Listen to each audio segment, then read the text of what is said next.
Welcome to a new video, the Huawei Mate 50 Pro against the Huawei P50 Pro. So let's get started.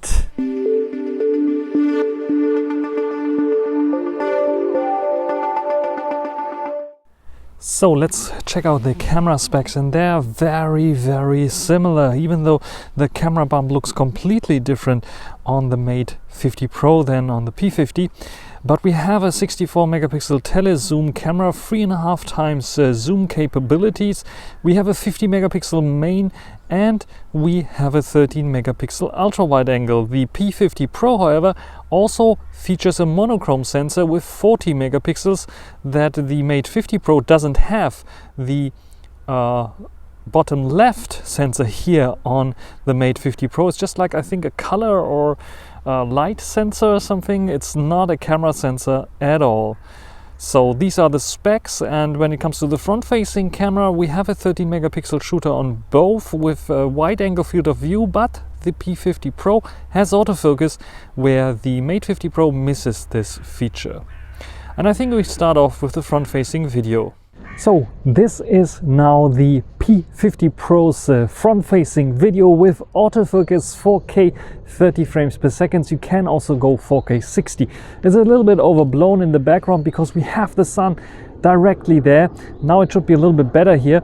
And what do you think about this front-facing video? This is one of the best still, I think, front-facing video cameras that you can get on any smartphone, and it has the possibility 0.8 times zoom, which is the default, which is very wide angle already. For me, I would say you can go even wider, but then stabilization suffers a little bit. You can see it when I'm walking around that it's not so stable as it should be. And then we have 1 times, which looks like this. This is probably what usually you will get in normal cameras in terms of zoom range here, but everything should be nice and sharp and in focus as well. And let's compare it to the Mate 50 Pro's front-facing video. So, and this is now the Huawei Mate 40 Pro and its front-facing video camera or camera module here in video mode, and stabilization should be good as well. Has the same 0.8 times magnification. I can go to wide, which should be also suffering from a little bit too juddery here for some reasons. Sun is still in the background, so I'm in the shadow here right now. And I can also go to the 1 times zoom, which looks like this. And I think the 1 times zoom, as you can see here, is a little bit further out than on the P50 Pro. It's zooming in a little bit more here. And I could imagine like even vlogging from here, because like 1 time and 0.8 time, not much of a big difference here, just like on the P50 Pro. Now the sun is in the background. You can see some overblown highlights there as well. It doesn't have autofocus, but it has 3D face detection, so I'm not really sure if this helps here, probably with optimizing a little bit on my face, but it does not have any fake background blur as far as I can see. What do you think? I think this is still a good front-facing camera, but I think the P50 Pro with the ability for autofocusing has one big advantage over the Mate 50 Pro, P50 Pro and Mate 50 Pro. Oh my god, I was traveling back in time. Let's check out the other cameras on the back. So, and now I'm recording with the back-facing camera, 4K 30, 50 megapixel camera sensor, relatively large. I think back in the day when it came out it was large. Now it is relatively large, 1/1.5 inch size sensor, and we have the same in the Mate 50 Pro, so not much of a difference here. I would expect in terms of background blur maybe a little bit better on the Mate 50 Pro, but it all depends on which aperture stop it's using, because we have the variable aperture, and the wider it opens, the nicer the background blur gets. And this is something that in video mode you can also control, but only in Pro mode. If you go into the normal video mode, it will automatically choose something, and probably will be f2, which will be maybe a little bit less shallower than even this one here, which is I think f1.8 if I'm not completely mistaken on the P50 Pro. yeah, what do you think about this video here? I can also switch to the ultra wide angle, so just go wide here. This is the ultra wide angle here, 13 megapixel camera, 4K 30, no problems recording here, also with the ultra wide angle, which is pretty nice and I like pretty much. However, I think I cannot record 4K 60 with the ultra wide angle, so this is something to try out on the Mate 50 Pro as well. And as there's a ship passing by, let's try out the zoom. Not sure I can reproduce this later with the Mate, but yeah, let's try out the zoom. This is 3 times, now 4 times it's switched lenses, and maybe I can focus on something that is more interesting, like this car there, and I can go 10 times, 15 times zoom here. And yeah, this is the zoom that you can expect. You can see, I think, probably someone there sitting and controlling the ship, as well as the car here and the zoom. Pretty cool, isn't it? And now recording 4K 60 here on the Mate 50 Pro, just to try it out if I can go to the ultra wide angle, and it looks like that I can go. So let's zoom out. This is the ultra wide angle, and yeah, what do you think about the stabilization and colors and so on? There's a ship passing by very quickly, so let's switch directly there to see if we can zoom in with 4K 60 as well to this ship here. 1 times it switched lenses, 4 times it switched lenses as well, and there we can go to 10 times maximum, not 15 times, but it's 4K 60. So yeah, what do you think about the quality here? And just to make it fair and square, this is now 4K 30 frames per second here on the Mate 50 Pro. And yeah, I think this one is still good, one of the best vlogging cameras again from Huawei. They have so many good vlogging cameras, even the Nova 9, the Nova 10. I get lots and lots of comments of people writing, oh, this camera is so good for vlogging, the nice background blur and so on. I see that now the lens is a little bit close because you can see the aperture of the lens, so I guess it's like f2 maybe. So it's a bit close, probably because of the sun in the background. So maybe I don't get so much background blur, and it will open up probably a little bit more when there is a little bit less light, to let in a little bit more light. And what I will do definitely is check out the video pro mode to give you like an option to show you as well how it will look like with wide aperture. But now let's go first to the ultra wide angle to just show you, yeah, the ultra wide angle is still on board here on the Mate 50 Pro, and it's working quite nicely, I would say, just like on the P50 Pro, not much of a difference here.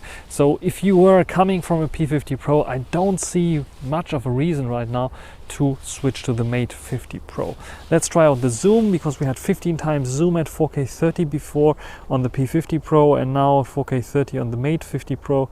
Let's check it out. 1 times zoom, 3 times, 4 times, 6 times, 8 times, 9 times, and 15 times. Yes, I can also go 15 times, and we can see some person there walking by, a dog running there to another person. So yeah, I think it's still good. Also, stabilization is working pretty nice. What do you think here in comparison to the P50 Pro?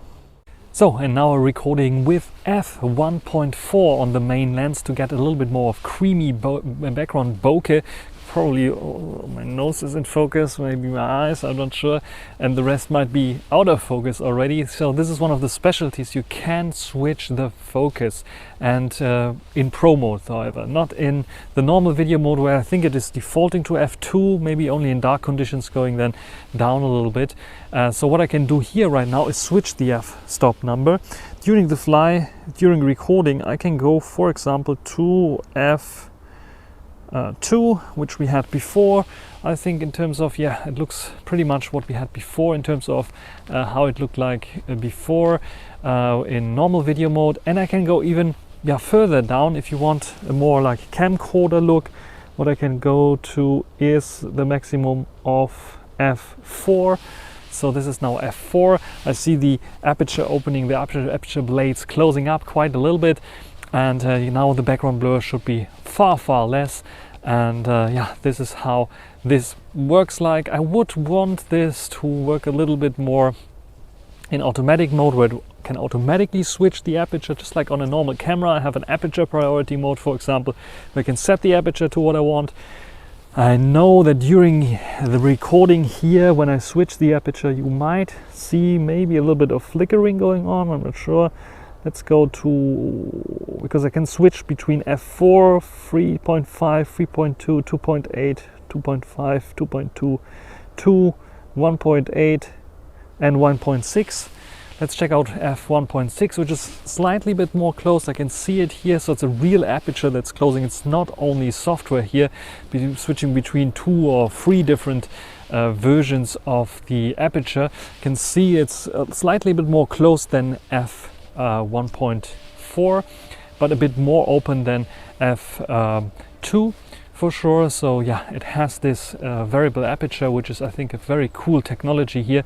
And the usage in the camera software, however, just like I said, in Pro mode it is used right now, but not so much in all the other modes. So this is something that needs to be like explored a little bit more on the camera software, and Huawei needs to update this for sure as well. But yeah, let's take a look at some photos that are shot with those with those cameras on the Mate 50 Pro and the P50 Pro.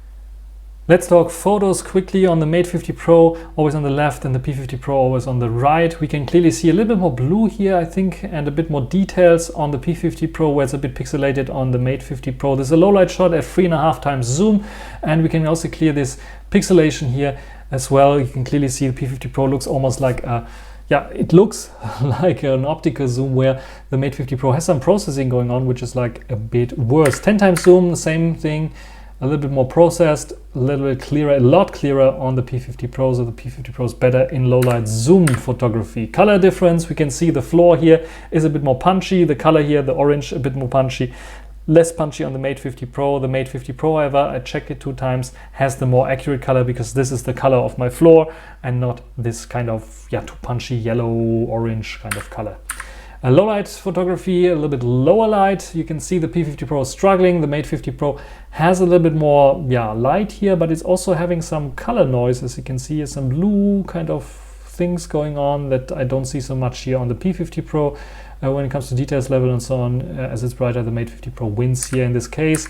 When it comes to front-facing camera photos, selfies, the P50 Pro in theory should have the better photo because of the autofocus, but you can see it's a bit soft here, where the Mate 50 Pro has it sharp and a little bit sharp on my eyebrows as well, not only the hairline. And the colors are a bit more accurate on the Mate 50 Pro for sure, but the background is a bit more greenish here, a bit more yellowish here, where I would say, the yellowish is more accurate because the lights there are yellow. Another shot where the Mate 50 Pro shows some weird color noise with the blue, but also brighter exposure, where I can clearly see the utensils on my stove here. This is the oven light, by the way. It could also influence the colors eventually, I'm not sure. The P50 Pro looks less noisy here, but also less detail, less stuff that you can see. When it comes to this kind of shot, basically the same. We can see a little bit more details here on the Mate 50 Pro, better processing. The X, for example, is nice and smooth, whereas it looks a bit processed and weird on the P50 Pro. Not on the license plate, look at the tire here, at the shadow above the tire here on the P50 Pro, much worse. And here also the tires look like pixelated and a bit weird on the P50 Pro. So the Mate 50 Pro is doing a slightly better job, but both very, very close together, very good in night photography. The same goes here. Sharpness a bit better here, more details on the P50 Pro, a little bit more whiter exposure, a bit more yellowish on the Mate 50 Pro. Mate 50 Pro more true to life. We have a bit more contrast on the Mate 50 Pro here. You can see a bit darker here, the price and the price tag, and we have a bit more sharpness here, sharpness difference here. You can see the number Cybex 0301, which you don't see so much, a bit blurry on the P50 Pro. I think this is just a focusing thing. Monochrome against monochrome lens. The dedicated monochrome lens on the P50 Pro has a bit of a struggle with HDR, so we have overexposed things here, even with the normal light in my room, where the Mate 50 Pro, we can clearly see the details here still. It's not so much overexposed here, and this is in general a big difference. The sharpness and clarity on the Mate 50 Pro's main camera, where you just remove the colors, is much better than the monochrome lens on the P50 Pro. So the P50 Pro as dedicated monochrome lens doesn't make so much sense in my opinion. Then we have the zoom lens that can also do macro photography. At least in macro photography, super macro mode, you have the zoom options. It's not always using the zoom lens. It's sometimes switching to the main lens to just crop in. This is one of the lenses here of the P50 Pro. As you can see, it was 10 times, this is 3.5 times. You can get very close, which is something I like, I have to say. This is 100% here. And yeah, I was also scared. Is this a crack in my lens here? No, it's just a tiny little hair that I could just wipe away on the P50 Pro. Macro photography, again, 3.5 times zoom. You can clearly see very impressive, much details on this coin. It's getting a bit unsharp towards the edges here, as you can see, but this is normal for the ultra wide angle that's utilized here for the macro shots. I can give it a closer here, but yeah, if I go to 100%, it's not much more detail. This is 10 times zoom, by the way. And this is the ultra wide, this is the main lens here, shooting the little coin, as you can see here. It's the sharpest by far throughout, but it's not having much details here. Now, comparison of the main against the main camera, both you can see very, very similar. We have a bit more bluish kind of sky, a bit more yellowish kind of sky on the Mate 50 Pro. Detail level the same, not much of a difference here. Basically the same thing. The same goes almost for the 3.5 times zoom, where we have much more livelier colors on the Mate 50 Pro for some reason. So the blues are more blue and the yellows are more yellow and the green are more green. Detail level, I think the Mate 50 Pro is a bit better here than the P50 Pro. Look at the chimneys, look at the stairs there, and all the other details here, I think a bit better on the Mate 50 Pro. When it comes to 10 times zoom, you can see the colors are shifting on the Mate 50 Pro. It's getting less colors here, very similar and close to the P50 Pro. When I zoom in here, 10 times zoom, I think the P50 Pro has a bit more details than the Mate 50 Pro. So then the macro photography, macro dedicated mode on the Mate 50 Pro called super macro mode, which is utilizing the ultra wide angle. The P50 Pro doesn't have a super macro mode by default. It has a macro mode where it's switching to automatically, but you don't have a possibility to do it manually, besides maybe doing it by going to the ultra wide angle. But in this case, this is the one shot that I got here with the macro mode. You can see a bit overblown. It was harder because the automatic switching was sometimes like switching to the main lens to focus on the background, which is a bit of a bummer here. And we can see much more details on the Mate 50 Pro macro lens here. And even if I got the exposure right here on the P50 Pro, got a bit closer, you can see, yeah, the front is not in focus. So yes, macro capabilities on the Mate 50 Pro are better than on the P50 Pro for sure. 10 times zoom here again, now to see and to show you that the P50 Pro cannot always win and take good shots. You can see a bit of haze going on. Details are there, but I think the Mate 50 Pro did a better job here with the details on this shot. 10 times zoom. And again, 10 times zoom. I think again that the Mate 50 Pro looks less processed and less hazy than the P50 Pro. And again, 10 times zoom, this time a little bit shakier on the Mate 50 Pro, a bit steadier on the P50 Pro. P50 Pro is heavily editing the photo, pixelating it, where the Mate 50 Pro has a bit of more blur and smoothing things out a little bit more. And the color difference, of course, is very obvious. Then we come to 30 times zoom. 30 times zoom, you can directly see without me zooming in, the P50 Pro has more details. And if I zoom in here, yes, more pixels as well, but especially more details here. Look at the this stone here and the details there. P50 Pro definitely better. Also 100 times zoom, the P50 Pro wins. So above 10 times zoom, the P50 Pro is better. And this is another macro shot with the zoom lens, in this case, the real zoom lens, and is a bit sharper on the P50 Pro. And the ultra wide angle is basically the same. There's a lens flare here on the Mate 50 Pro, but this might be due to a slightly different angle here. Detail level, basically the same, not much of a difference there. It's a nice addition that we have on the Mate 50 Pro, the capability 4K 60, so they're using a different sensor here. The lens, slightly sharper here towards the edges on the Mate 50 Pro. The color is a bit different, just like on the main lens, as you can see here. Is the color processing in general, a bit more bluish here, P50 Pro, a bit more yellowish here, a bit more details here, but I would say this might be quality control, inside of the quality control tolerance of those lenses. So basically both very good, and I cannot choose a winner. It's basically the typical 50 series here, or 30 series, or 40 series like we had it in the past, where they're basically on par, the P50 and the Mate 50 Pro basically on par, with the slight advantage on the Mate 50 Pro's main lens to have this variable aperture. That's basically it. What do you think? Write it down in the comments. So what do you think about those two devices? The Mate 50 Pro, is it a good successor to the P50 Pro, or is it really just like the days or years before, better in video but worse in photography? I have the feeling that the P50 Pro is better in zoom capabilities, especially the maximum zoom with its monochrome lens helps a little bit. The Mate 50 Pro, however, is better in terms of macro photography, just because of its arrangement of lenses, I would say, and maybe also the ultra wide angle that doubles as the macro lens here is a bit better than on the P50 Pro. What do you think about both of them? Is the Mate 50 Pro a real successor to the P50 Pro, or is it only, just like on paper it should be, a successor to the Mate 40 Pro? It would be very interesting to know what you think about this one here, and write it down in the comment section. More videos to come for the Mate 50 Pro. That's it, until the next time. Bye.